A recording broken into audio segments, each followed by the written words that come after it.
Vous êtes toujours en train de regarder cette Proximus ePro League, journée numéro 10, on le rappelle, le championnat de Belgique sur FIFA. Bienvenue à tous ceux qui viennent de nous rejoindre. Et dès maintenant, un match qui, sur le papier, est totalement déséquilibré, mais attention. Oui, voilà, normalement, Genk est largement favori dans ce match. Après, on a vu justement contre Stant, des fois il peut se faire peur, même contre un adversaire un peu plus faible. Donc ici, normalement, le match est clairement à sa portée. Mais pourquoi pas une petite surprise du Berscott? Et ça arrive si souvent les surprises, aussi bien sur ce jeu que dans la compétition. Des surprises, on en a déjà vu pas mal. Le Berscott qui a notamment le plus beau but de la compétition pour l'instant, selon moi, à son actif. Vraiment un joueur qui a peut-être un potentiel qui n'est pas encore totalement abouti. Ouais, c'est vrai. Donc on va voir ce que ça va donner tout au long de cette compétition. On sait qu'il y a de nombreux joueurs un peu dans ce cas-là, dans les années précédentes, qui ont fini par revenir un petit peu, mais malheureusement sans accrocher le top 8. On va voir s'il va réussir à faire l'exploit. Face à lui, Abdullah Weiss, il partait comme un favori ultime dans cette compétition. On s'attendait à ce qu'il soit dans le top 3 même de cette Proximus ePro League saison 3, mais... En fait, je pense que... Après, je peux me tromper, et je pense que j'ose espérer que je me trompe, mais j'ai l'impression qu'Abdullah Weiss, il a un petit peu trop confiance dans cette Proximus ePro League, toi. Typiquement, le match contre Ostend, il met le premier but, et puis après, il le prend un peu à la légère, et puis il se fait peur. Et chaque fois que Ostend revenait, bah tu voyais que l'action d'après il faisait la différence, toi. Oui. Donc est-ce qu'il est peut-être un peu trop confiant ou autre, je sais pas. En tout cas, j'espère pour lui qu'il va être focus à fond sur ce match et qu'il va montrer que justement il a le niveau. Et oui, ça va être important. En tout cas, maintenant, il fait partie du nouveau du top 8. Ça, c'est de nouveau le cas. Officiellement, pour l'instant, il est dans ce top 8. Mais est-ce qu'il va y rester?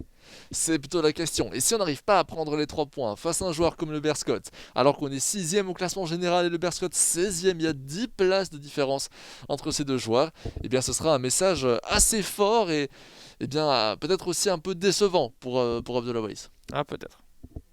Évidemment, dans le sens inverse aussi. Imaginez le Berscott réussir à l'emporter face à un des favoris de la compétition, actuellement 6ème au classement général à l'issue de la journée 9, parce que avec les différents résultats, maintenant il est plutôt 7ème, notamment le club de Bruges qui a gagné son match et qui est maintenant à 19 points. Malgré tout, on pourrait peut-être se dire qu'il a encore une petite chance, certes minime, mais présente, d'aller chercher ce top 8. Ouais, mais vraiment toute petite alors. Ah, elle est minime, Elle est très minime, malheureusement pour lui, parce que c'est le cas pour Ostend, Bever et je pense le Berscott aussi. Le top 8 paraît maintenant pratiquement inaccessible. J'aimerais rajouter le cercle de Bruges et Eupen dedans, mais j'attends quand même de voir encore ce match-ci. J'attends encore de prendre un petit peu mes distances par rapport à ce propos. On sait qu'Eupen a un match en moins, moi Bever aussi. Donc on va peut-être voir ce qu'il va se passer. Donc ici, voilà, les deux joueurs qui font les derniers réglages, faut même Abdullah il regarde justement l'assistance sur les passes, les centres et autres. Donc il n'y a vraiment aucun détail qui est oublié pour lui. Et oui, c'est important, Très très très important. Et puis un point qu'on n'a pas encore beaucoup souligné, même dans cette compétition de manière générale, c'est que la grande force de Capitores, c'est qu'il a ce côté heureux. Genre il est constamment content, ne serait-ce que de faire partie de cette compétition, de porter les couleurs du Berscott. Et ça se voit aussi bien au sein même du jeu, en dehors, sur les réseaux sociaux, on sent qu'il est fier d'être là. Et donc même une défaite, même s'il serait déçu de sa performance, on sent qu'il a un comportement très... Ah, j'ai failli gagner contre un joueur qui est très très voilà, fort. et puis je pense que, après voilà, comme Abdullah, je le connais pas forcément personnellement, mais de manière générale, on sent qu'il veut se donner les ambitions de s'améliorer, qu'il veut travailler pour aller chercher ses points et continuer à progresser dans cette compétition. Ah, je pense qu'Abdullah n'a qu'un seul objectif, c'est gagner le championnat de Belgique. Ça paraît très très clair. Pour lui, l'objectif, ce n'est pas le top 8. C'est clairement la victoire finale. Il n'y a même pas de question à se poser pour Genk. Allez, Preciado. Preciado sur les droites. On vient chercher en retrait Einen. Einen toujours. On vient chercher maintenant Torsvet et Bongonda. Alors à l'exception cependant justement du match contre Ostend, Genk a cette tendance normalement à être très très fort contre des joueurs un peu moins bons. Et on vous a dit, il nous a fait peur la dernière fois, mais c'est possible que cela change. On va voir, le match est encore long, ça fait seulement 5 minutes qu'on joue, donc pour le moment 0-0 c'est peut-être plus logique. Oui, tout à fait. Allez, Rogowski pour Massengo. Massengo toujours, on va chercher Bakali pour Musashi maintenant. Petite roulette. Rafael Sauser, on revient vers Suzuki maintenant. Massengo, Bakali, on fait tourner au moyen de différentes passes courtes du côté du Berscott. Sans réel pour l'instant danger mis face à l'effectif adverse. Oh attention quand même, c'est pas mal ça. Koulibaly, oh magnifique. Magnifique, mais décidément tous les buts qu'il met sont incroyables. Même lui, il en revient pas, toi. Ah mais c'est pas possible, regardez ça, cette passe. Oh mon dieu. Ah c'est magnifique encore une fois. Moi, ce qui me fait rire, c'est quand on voit le Berscott qui marque un goal un peu spectaculaire, c'est que même lui, il en revient pas. Donc, tu pourrais te poser la question, est-ce qu'il sait sur quel touche il a pris? Il s'y attend pas. Voilà. Il s'y attend pas, c'est splendide ce qui vient encore de se passer devant votre écran. Et quelle magnifique manière d'entamer un match. 1-0 face à Genk. Imaginez le Berscott proposerait peut-être dans un monde parallèle une raclée à Genk. Hein, en tout cas, maintenant, il peut justement essayer de défendre de manière compacte. Ouais mais j'ai bien peur que notre vienne un petit peu gâcher tout ça. Penalty ou pas penalty? Non, corner. Corner, ça a été dégagé finalement. Ito qui vient rentrer dans ce rectangle et chercher cette passe. Arrêté par Rafael Sousa. Musashi. Et maintenant Grisé. Et là finalement ça rejoint un petit peu le match précédent face à Ostende. Un game qui se fera peur peut-être dans ce match. Ah, peut-être. En tout cas, j'espère juste que Genk va pas vouloir trop forcer pour revenir en abusant des gestes. Et puis au final, chaque fois le petit geste de trop, comme on a pu voir avec d'autres joueurs dans certaines confrontations. Onuachu pour Inanen. Non, c'est arrêté par Koulibaly finalement. On vient chercher Bakali. Bon, Rafael Sousa, regardez l'aile droite, elle va être sollicitée, mais Genk évidemment l'a vu. Ouais, dans l'axe, il y a Également. aussi un appel, apparemment il l'a pas vu, mais Ah, même moi je ne l'avais pas vu celui-là, Xavier. Oh, attention! Attention, non, ça va être récupéré par Van de Voort. Néanmoins, j'ai quand même l'impression que le Berscott est très très bien parti dans ce match. en tout cas, il met en difficulté un petit peu pour le moment Genk. Et même, pas seulement ce but, hein, parfois on a des occasions comme celle-ci où un joueur qui sur le papier est en dessous finit par marquer grâce à sa seule occasion et conserve ce score. Ici, on a l'impression qu'il est malgré tout dangereux. Il n'y a pas que ce but à retenir pour l'instant du match Ouais. du Berscott. Après, il faut voir s'il va réussir à tenir ce niveau de concentration durant 90 minutes. Bonne question. Massangou. Massangou pour Koulibaly. Koulibaly toujours qui fait tourner tranquillement. Vient chercher Rafael Sousa. Rafael Sousa toujours. Et bien c'est pas mal. C'est pas mal d'aller chercher Massangou ici parce qu'on sentait que l'espace se refermait. Attention à cette profondeur, elle est vue. Pour aller chercher Bakali avec la petite fin. Mais techniquement, c'est incroyable. J'ai l'impression de voir un tout nouveau Berscott. Avec cette passe pour Morogowski. Il va chercher Koulibaly. Le tir de Koulibaly par contre. Non, justement, on le disait, je pense que le Berscott, il essaye chaque semaine de s'améliorer, de s'entraîner pour essayer de proposer un jeu d'une meilleure qualité journée après journée. Après ce qui est attention Ito, je reviendrai là-dessus après. Ito toujours, Ito, le mouvement des gardiens de la part du Berscott. On bouge ce gardien pour anticiper le tir croisé, c'est bien vu. Très bien réalisé. Et donc je vous disais, le problème du Berscott, c'est pas tellement de se créer des occasions, c'est plus de les mettre au fond. Parce qu'on sait que parfois il nous proposait de très très belles choses, mais contre Malines par exemple, il n'arrivait pas à mettre ce but. Oui, il a eu énormément d'occasions, sauf que au final, le ballon il rentrait pas et je pense qu'il perd 1-0 ou 2-1. Oui, c'est ça, un match très très très serré. Attention, Griset. Attention, je m'en profite pour aller vite fait vérifier ce petit élément. Il a perdu bien 1-0 contre Malines. Mais décidément, il avait énormément d'occasions. Ça aurait pu être un score beaucoup plus grand. Aussi bien du côté de Malines d'ailleurs que du côté du Berscott. Parce que Miran se disait quand même content et rassuré avec ce score, parce qu'il s'est fait peur souvent. Et il s'en voulait, hein. D'ailleurs, ça se voyait visuellement. On sentait qu'il n'était pas satisfait de sa performance. Hein. Et qu'on espère évidemment le revoir à un meilleur niveau également, Malines, plus tard dans cette compétition. Ouais. Ici, j'ai l'impression que Genk, niveau pressing, il est peut-être pas forcément au top. Non, c'est vrai. Rafael Sousa, on va chercher Mboko pour Alaimia. Mboko de nouveau. Et non, là, c'est arrêté par Torsvet. Genk qui va pouvoir se relancer peut-être avec Onuachu qui part en profondeur, mais on ne pourra pas la donner cette profondeur malheureusement. Bonne Gonda pour Torsvet avec Einen. On va chercher maintenant sur la droite Limbombe, Preciado. Et Preciado toujours. Un joli jeu en triangle maintenant avec Ito également. Créant du danger peut-être défensivement. On est un peu en danger. Justement, le gros pont de Noachu. Et puis finalement l'arrêt de Van Hammel. Très dangereux ce qui vient de se passer. Attention, on va chercher Limbombe là maintenant pour Einen. Waters, c'est pas mal, obligé de se retourner ici pour aller chercher Ito Noachu qui est parti. C'est Limbombe, pardon, mais non. Oh, on est reparti pour le manque de chance d'Abdullah Weiss. Ah, ça me rappelle le début de compétition. Ouais, manque de chance ou peut-être les mauvais choix aussi, hein, parce que typiquement, juste avant le grand pont, je trouve qu'il était quand même fort proche du but pour faire un grand pont. Le ballon, en fait, quand tu fais un grand pont, le ballon est tellement poussé loin vers l'avant que c'est quasi sûr que le gardien allait être dessus.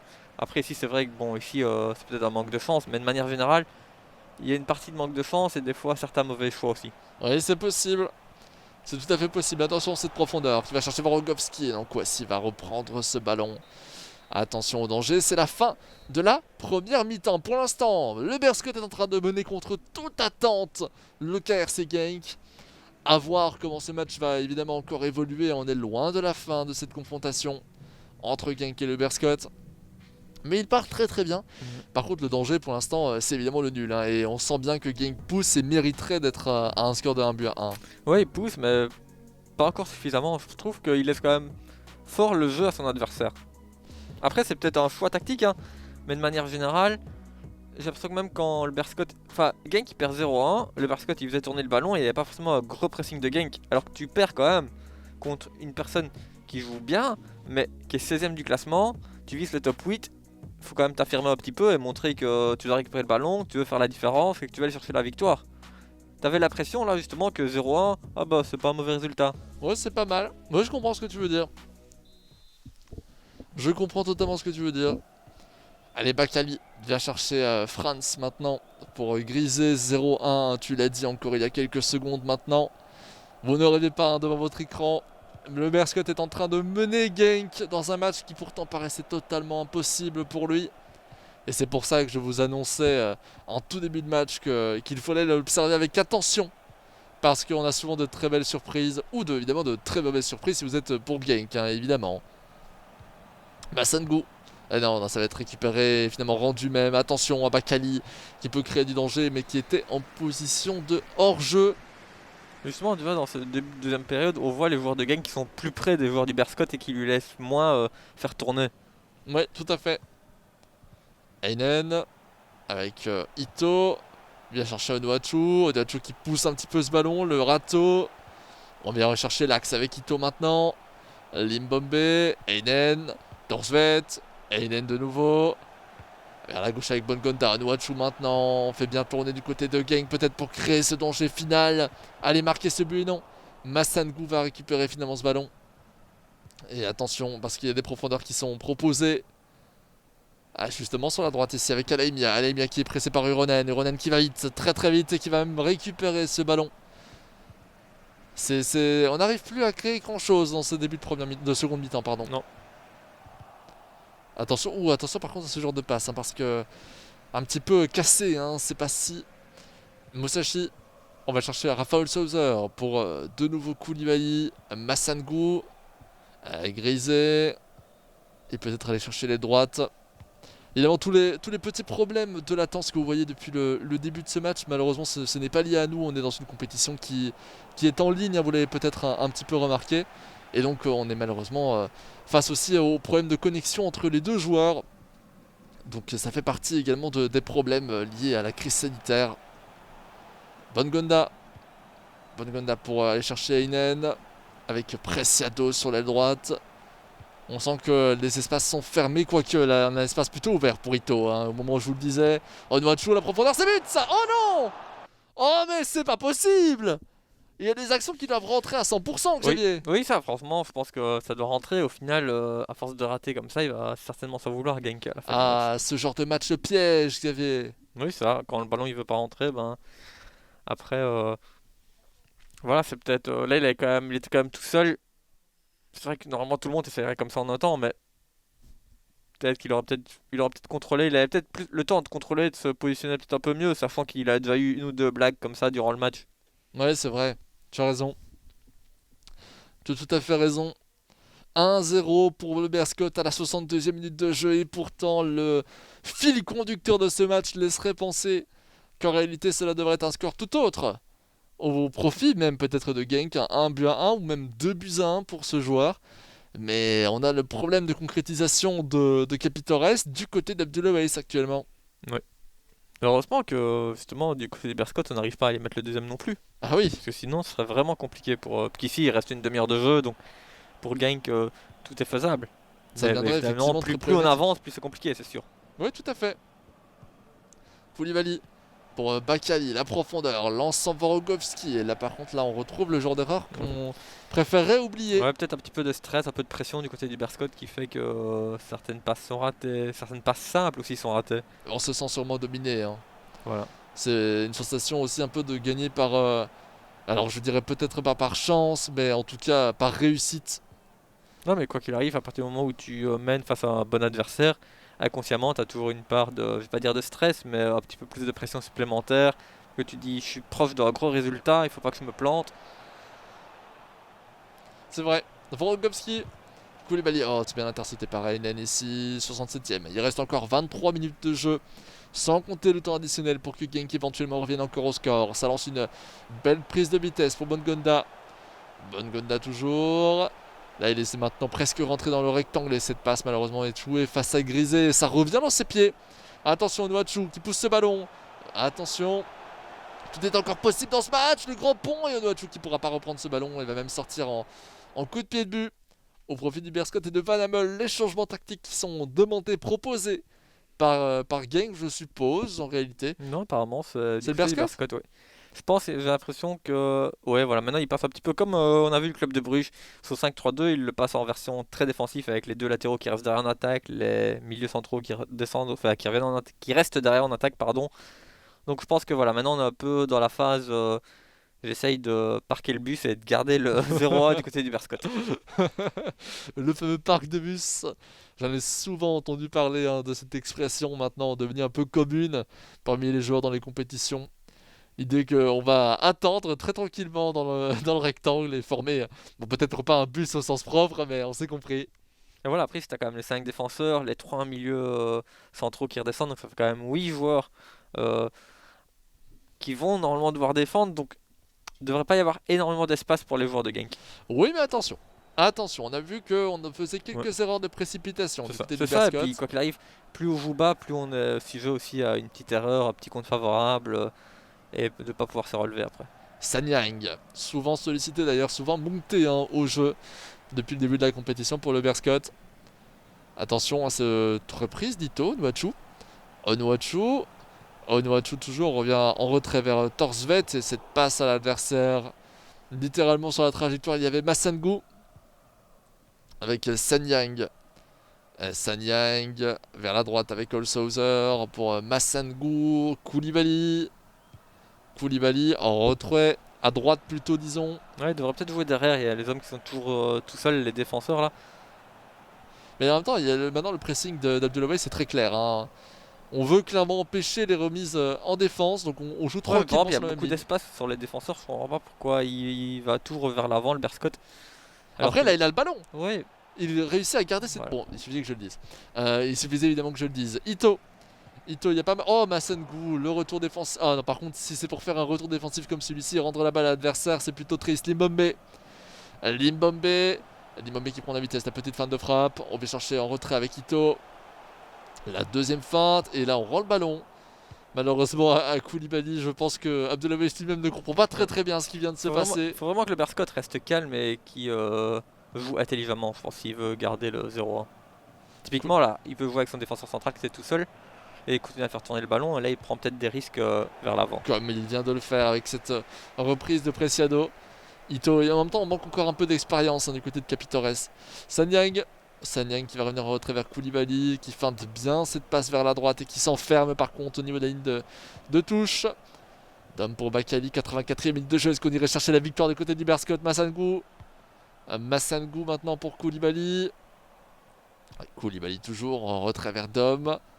Avec de nouveau cette passe pour Bakali, l'aile gauche qui peut être sollicitable. L'axe également, mais on préfère conserver ce ballon. Et cette fois-ci, on rejoint un peu plus que ce que tu disais justement. Oui, parce que souvent les défenseurs ils sont clairement tout seuls et ça te permet d'aérer un petit peu ton jeu, parce que vers Surtout qu'on en l'avant a tu prends cinq. des risques. Surtout qu'on en a 5. Onuachu. Oh attention, Onuachu qui retente cette petite logique de gros bond. Ah c'est l'erreur. Ah c'est l'erreur, je les reconnais celle-ci Onuachu. Peut-être le ball la feinte. Et non c'est récupéré. Oh il se passe des choses là dans cet axe. Et la passe et Limbombe. Limbombe qui finit par marquer à la toute dernière minute de jeu. Je vous l'avais dit, ça se sentait. Mais, C'était l'erreur. mais il doit s'en vouloir qu'à lui-même. Enfin, excusez-moi, mais de manière générale, Capitores, c'est lui qui fait les mauvais choix en défense. Il veut faire tourner, mais il va que vers l'avant. Oui, mais c'est compliqué également de revenir en défense. Imagine, tant qu'on perd le ballon en avant, dans le camp adverse, les contre-attaques sont un peu plus À partir du moment où ralenties. tu fais la passe à un de tes joueurs qui est au milieu de trois adversaires, il y a plus de chances qu'il perde le ballon qu'à ton joueur s'il est tout seul. Oui, ok, je veux bien comprendre. Mais je comprends qu'il ait eu peur de du positionnement des défenseurs de Genk, justement, qui étaient placés pour essayer de récupérer le ballon en défense. Mais la tristesse, évidemment, de Capitores. Ah, c'est sûr. À l'inverse, on se dit que c'est quand même vachement mérité. Ah ouais, c'est logique. C'est tout à fait logique comme score pour Abdoulaye. Vu le nombre d'occasions qu'il a proposé, le nombre de dangers.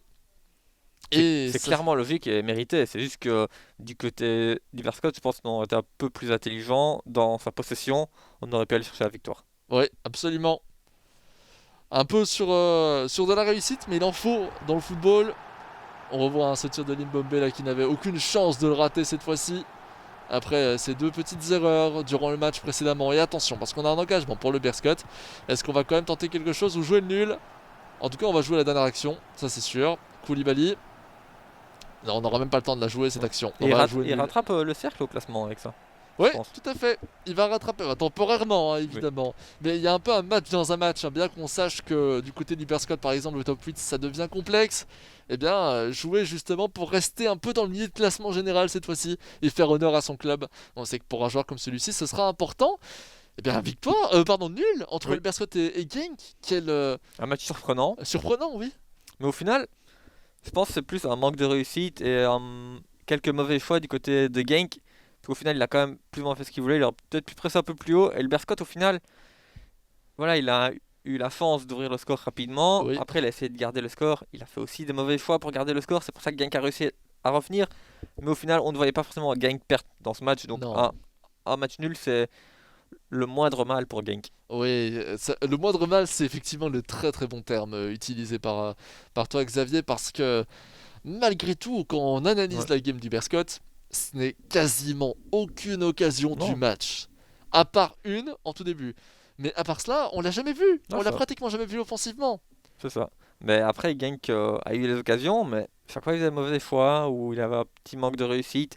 Il pressait pas forcément énormément le Berscott pour récupérer le ballon non plus. Donc, au final, au vu du match, Genk, je sais pas s'il méritait la victoire non plus. Donc, un match nul, c'est bien. C'est compliqué Voilà. à définir. Tout cela est compliqué. On vous laisse évidemment forger votre propre avis devant votre écran. Et puis c'est l'occasion justement d'enchaîner. Enchaîner avec une capsule. On se retrouve évidemment juste après pour le match entre l'Antwerp et Saint-Tron. Ça va être aussi une très belle confrontation, hein. Ouais. On l'attend énormément. Mais avant cela, la petite capsule, on rappelle, on apprend chaque jour et à chaque fin de match un petit peu plus sur Miran, le joueur de Malines. C'est maintenant, c'est tout de suite.